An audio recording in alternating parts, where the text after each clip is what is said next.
इस कार्यक्रम को जॉय स्माइल मिनिस्ट्रीज के मित्रों और भागीदारों द्वारा संभव बनाया गया है। जब कोई देख रहा हो तो सही चीजों का करना महत्वपूर्ण है, लेकिन मुझे लगता है कि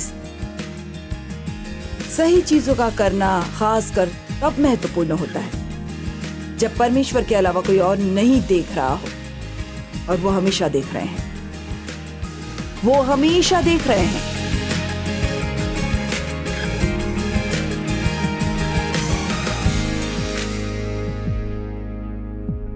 जब 35 साल पहले मैंने सेवकाई की शुरुआत की थी, तब परमेश्वर ने मेरे दिल में कुछ बातें बहुत दृढ़ता से कही थी। मैं यहाँ कुछ और सिखाने वाली थी, लेकिन वास्तव में मुझे लगा जैसे परमेश्वर चाहते हैं कि मैं आपको वो सिखाऊं जो उन्होंने मुझे 35 साल पहले सिखाया था। उन्होंने कहा, मैं तुमसे 3 बातें करने के लिए कहने जा रहा हूं, और अगर तुम ऐसा करोगी तो मैं तुम्हारी सेवकाई को आशीषित करूंगा। तुम जो भी करो उसे उत्कृष्टता से करो।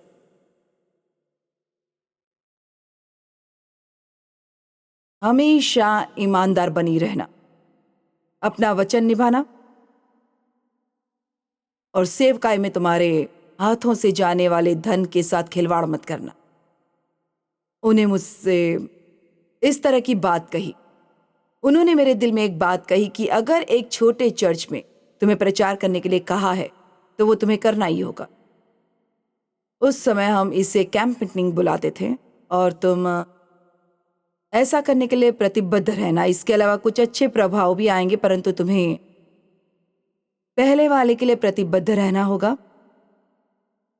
फिर उन्होंने कहा, और अपने जीवन में से, अपनी सेवकाई में से और अपने विवाह में से सभी झगड़ों को दूर रखना।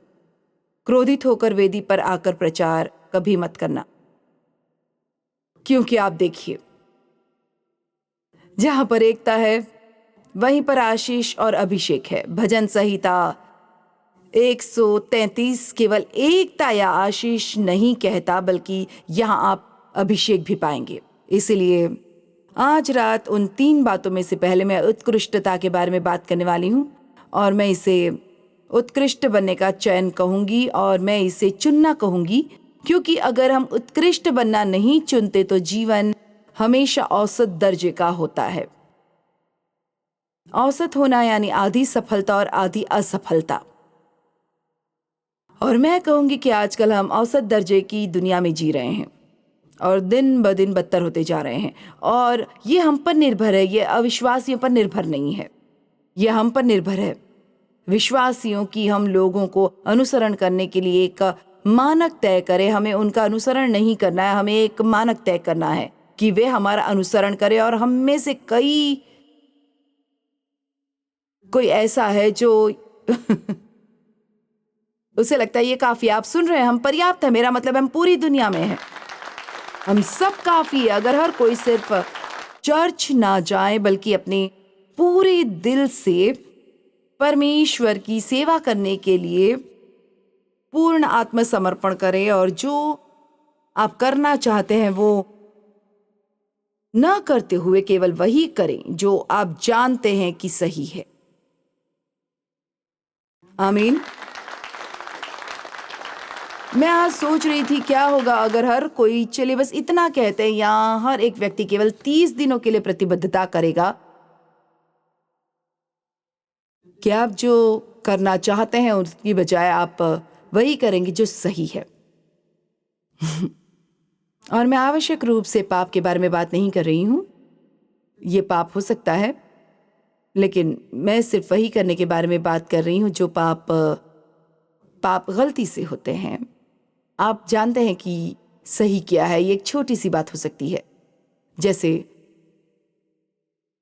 ऑफिस की चीजों को घर ले आना।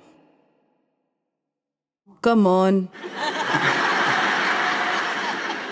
कितनी सारी पेपर क्लिप्स और रबर बैंड और नोट पैड्स को आप अपने ऑफिस से घर ले आए हैं।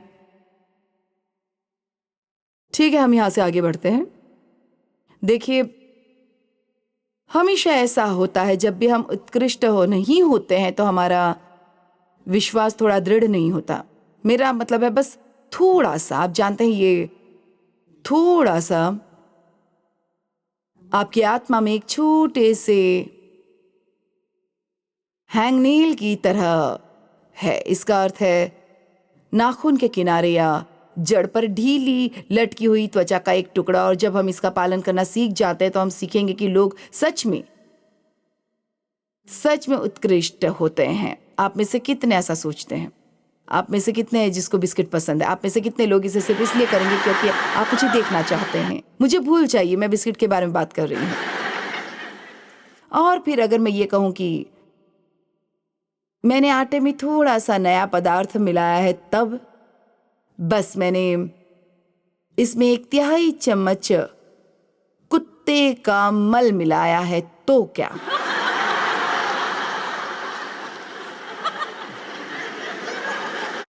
लेकिन इसे आटे के बड़े बैच में मिलाकर साना गया है, इसलिए आप इसका स्वाद पता नहीं कर पाएंगे। आप में से कितने लोग अब मेरी बिस्किट को पानी की परवाह नहीं करेंगे? खैर देखिए, यही वो है जिसमें हमें दुनिया में सावधान रहना है। कि आप मुझे समझ रहे हैं? हम में से थोड़ी सी दुनिया को साथ रखकर मसीही बनना नहीं चाहेंगे, जहां हम रविवार को चर्च में जाते हैं और बाकी पूरे सप्ताह शैतान के जैसे कार्य करते हैं, या हम रविवार को चर्च जाते हैं और फिर हम हर सोमवार को काम पर बॉस के बारे में गपशप करते हैं और शिकायत करते हैं और कुड़कुड़ाते और बुड़बुड़ाते हैं। हम उत्कृष्ट बनना चाहते हैं तो हमें उत्कृष्टता चुनना पड़ेगा। और उत्कृष्टता सटीकता नहीं है, ये वही है जो आप कर सकते हैं और आप सबसे अच्छा कर रहे हैं जो आप कर सकते हैं। आपके पास एक पुरानी कार हो सकती है, लेकिन इसका मतलब ये नहीं है कि आपको इसे साफ सुथरा नहीं रखना चाहिए। ठीक है? ये अच्छा हुआ। देखिए, कुछ लोग सोचते हैं कि मैं एक नई कार चाहता हूं, लेकिन क्या आप जानते हैं जब तक कि आपकी पुरानी कार और साफ नहीं रखेंगे और उसमें से कचरा बाहर नहीं करेंगे, तब तक आपको शायद नहीं मिल सकती। लेकिन मुझे लगता है कि सही चीजों का करना खास करके तब महत्वपूर्ण हो जाता है जब आपको परमेश्वर के अलावा कोई और नहीं देख रहा हो और वो हमेशा देख रहे हैं। उन चीजों में से एक जो मैंने खुद को करने के लिए चुनौती दी है, और मैं ये सिर्फ इसलिए कर रही हूं क्योंकि मुझे लगा जैसे परमेश्वर ने मेरे दिल में डाला। मैं अपने घर में जब भी कोई चीज बाहर निकालती हूँ और इसका इस्तेमाल करती हूँ तो मेरा लक्ष्य होता है इसे वापस वहीं रखना जहां से मुझे ये मिला। ये आश्चर्यजनक है कि जब आप बाहर निकलते हैं तो एक कमरा कैसा दिखता है। मेरा मतलब है, मैं चकित हो गई थी क्योंकि जब एक महिला बाथरूम में जाती है तो हमें मेकअप और 3 कंघी और हेयर ड्रायर और फ्लैट आयरन और लोशन और औषधि और सभी प्रकार की चीजें मिलती हैं। और अगर कभी कभी मैं जल्दी में होती हूँ तो मैं उस सामान को वापस वहीं पर नहीं रखती जहां इसे होना चाहिए। इसलिए कभी कभी ऐसा लग सकता है कि बाथरूम में चक्रवात आया था। और अब मैं टूथपेस्ट पर वापस ढक्कन लगाने और इसे दूर रखने के लिए समय निकालती हूँ। बस सब कुछ उत्कृष्टता के साथ कीजिए। देखिए, आपको ये मूर्खतापूर्ण लग सकता है, लेकिन मेरा मानना है कि अगर हम छोटी चीजों में उत्कृष्ट नहीं होते हैं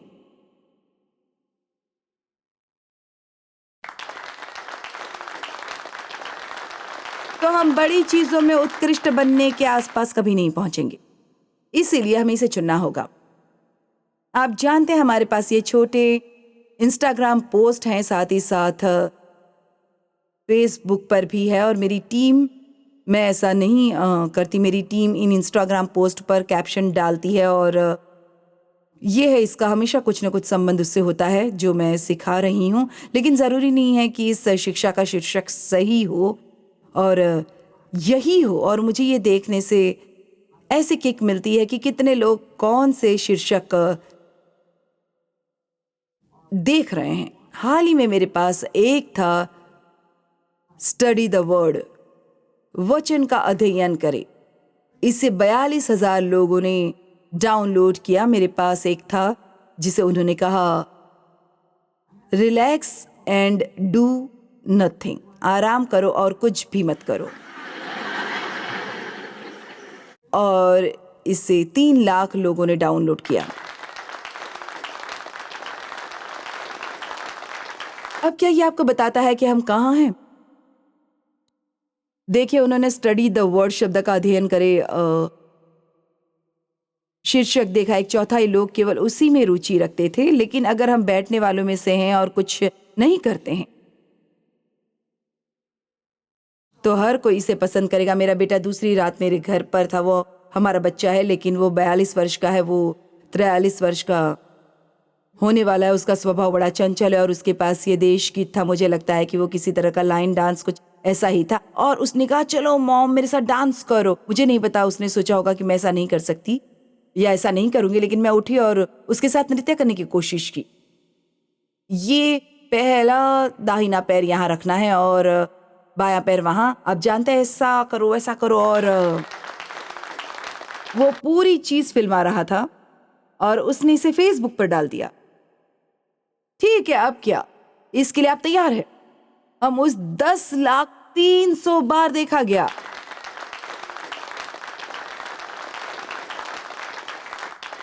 वास्तव में ये मजेदार था, लेकिन इसने मुझे नाराज कर दिया कि लोग स्टडी द वर्ल्ड देखने की तुलना में मुझे चारों ओर घूमता हुआ देखना ज्यादा पसंद करते हैं।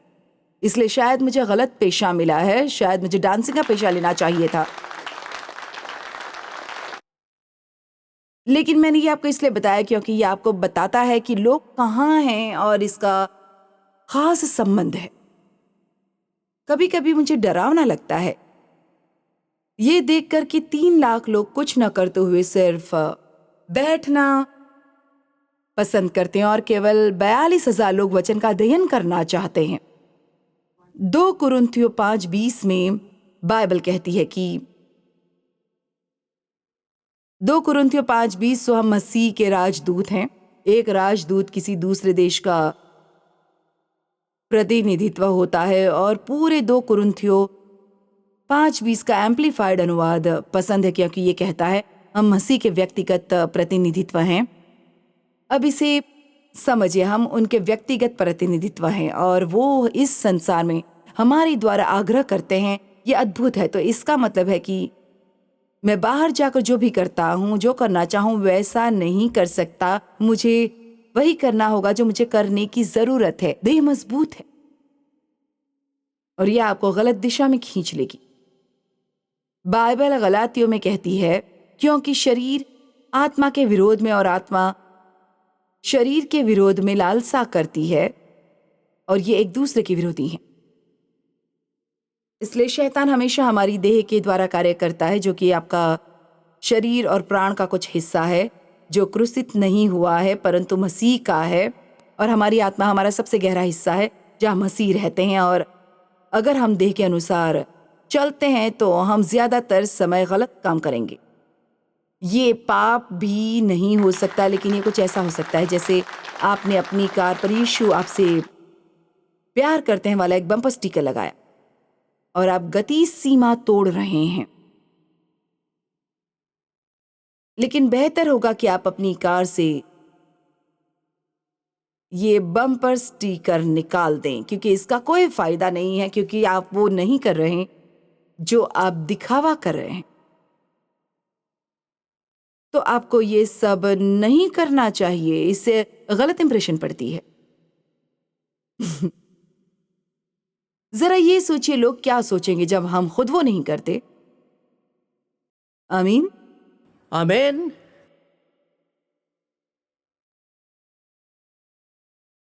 उत्कृष्ट बनने के लिए बुलाए गए 2 पत्रस 1:3 इसका हमारे जीवन में बुलाहट का एक हिस्सा है। ये महज एक छोटा सा विचार नहीं है, क्योंकि उसके ईश्वरीय सामर्थ्य ने सब कुछ जो जीवन और भक्ति से अपेक्षित उपयुक्त संबंध रखता है हमें उसी की पहचान के द्वारा दिया गया है, जिसने हमें सभी का ये जिसने मुझे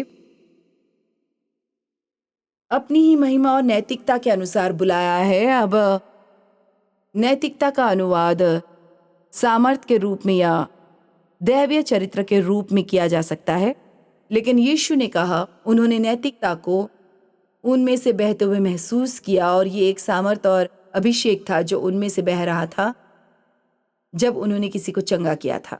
और इसलिए उत्कृष्टता सामर्थ्य से संबंधित है। उत्कृष्ट लोगों को पतौंदी दी जाती है, औसत दर्जे के लोगों को पदोन्नति नहीं मिलती। मैं किसी ऐसे व्यक्ति को पसंद करूंगी जो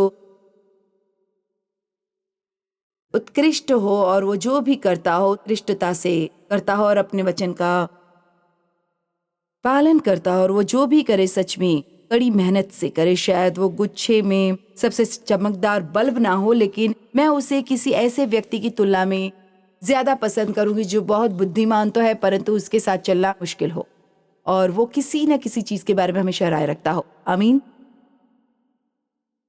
ये हमेशा सबसे बुद्धिमान लोग नहीं होते जिन्हें पदोन्नत किया जाता है। सच्ची बढ़त परमेश्वर से मिलती है और परमेश्वर किसी ऐसे व्यक्ति को ले सकते हैं जो शायद ही कुछ जानता हो और वो उन्हें ऐसी चीजों को करने के लिए योग्यता दे सकते हैं जो लोगों को विस्मित कर दे। मैं आपको एक रहस्य बताती हूं, मैं जो कर रही हूं मैं उसके लिए पूरी तरह से अयोग्य हूं, 100% अयोग्य। मैं हाई स्कूल की शिक्षा प्राप्त की है, मैं अंग्रेजी में लगभग फेल हो गई थी, लगभग असफल अंग्रेजी, और अब मैं दुनिया के 2/3 हिस्सों में 125 भाषाओं में बोल रही हूं।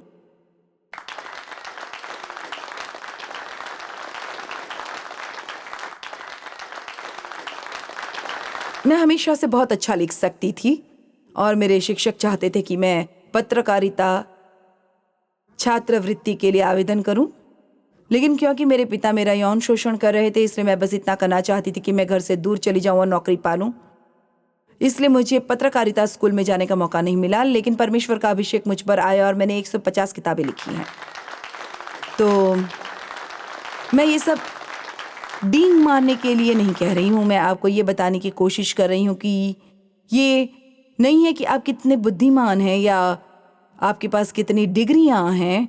मुझे लगता है अगर ये अच्छी शिक्षा है तो आप जितनी शिक्षा प्राप्त कर सकते हैं प्राप्त करें। निश्चित रूप से मैं इसके खिलाफ नहीं हूँ, परंतु मेरे जैसे सीधे और साधारण लोगों के लिए मैं बस इतना कह रही हूँ कि ये आपका हृदय है जिसे परमेश्वर देख रहे हैं और वो इन बातों को देख रहे हैं जैसे आपको कोई नहीं देख रहा हो। तब भी क्या आप उत्कृष्ट बने रहेंगे? क्या आप उनकी सेवा करेंगे भले ही इसके लिए आपको कोई भुगतान न दिया जाए? मुझे याद है कई साल पहले, मेरा मतलब है लोगों ने हर चीज के लिए स्वेच्छा से काम किया और फिर वर्षों से ये उस बिंदु पर पहुंच गया है जहां लोग इसके लिए भुगतान नहीं करते पर कोई कदम उठाना नहीं चाहते। हमें परमेश्वर की सेवा करनी चाहिए क्योंकि हम उनसे प्रेम करते हैं और किसी अन्य कारण से नहीं।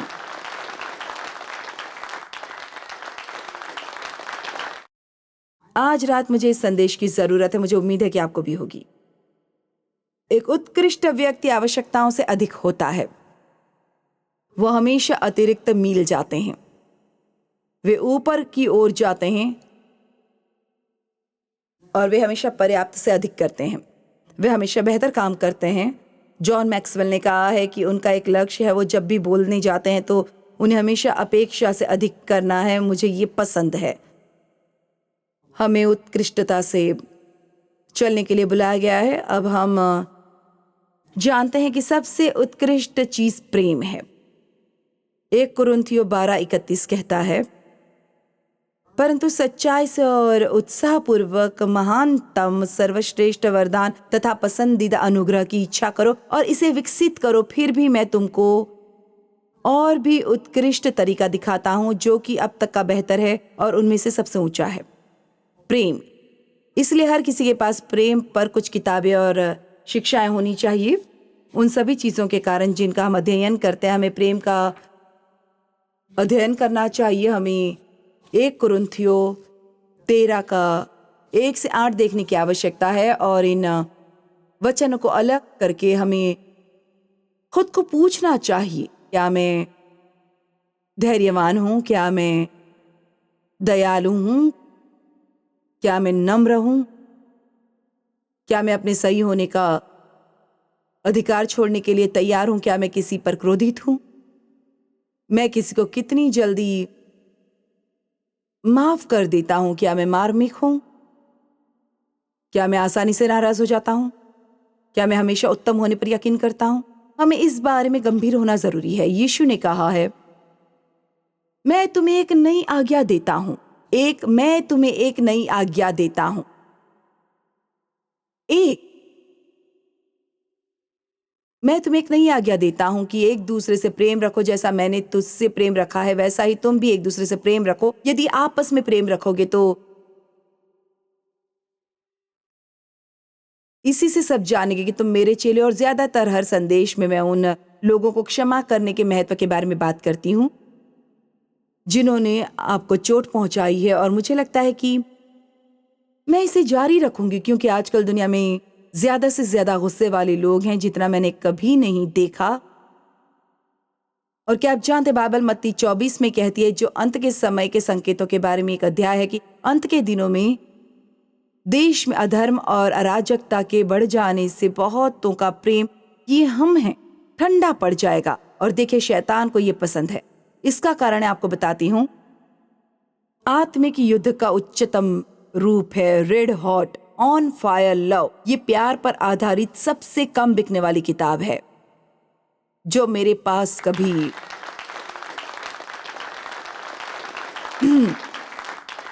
हुआ करती थी। मेरा मतलब है, मैंने इस प्रेम की बात पर काम किया, क्योंकि मैं आपको बताती हूँ, मैं बहुत प्रेम करने वाली महिला नहीं थी और मैं काफी लंबे समय से इस पर काम कर रही हूँ। और मैं आपको बताती हूँ, मेरे पास गुस्सा करने के लिए ताकत नहीं है। आप कहते हैं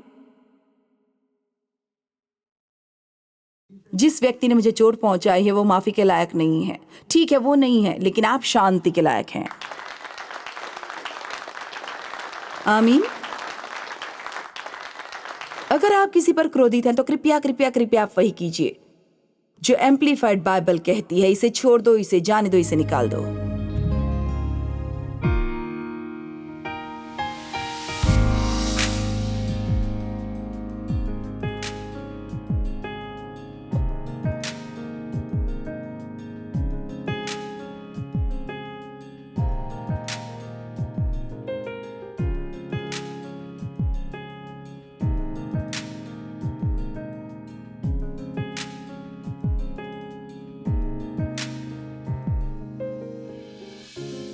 इस कार्यक्रम को जॉयस मायर मिनिस्ट्रीज के मित्रों और भागीदारों द्वारा संभव बनाया गया है।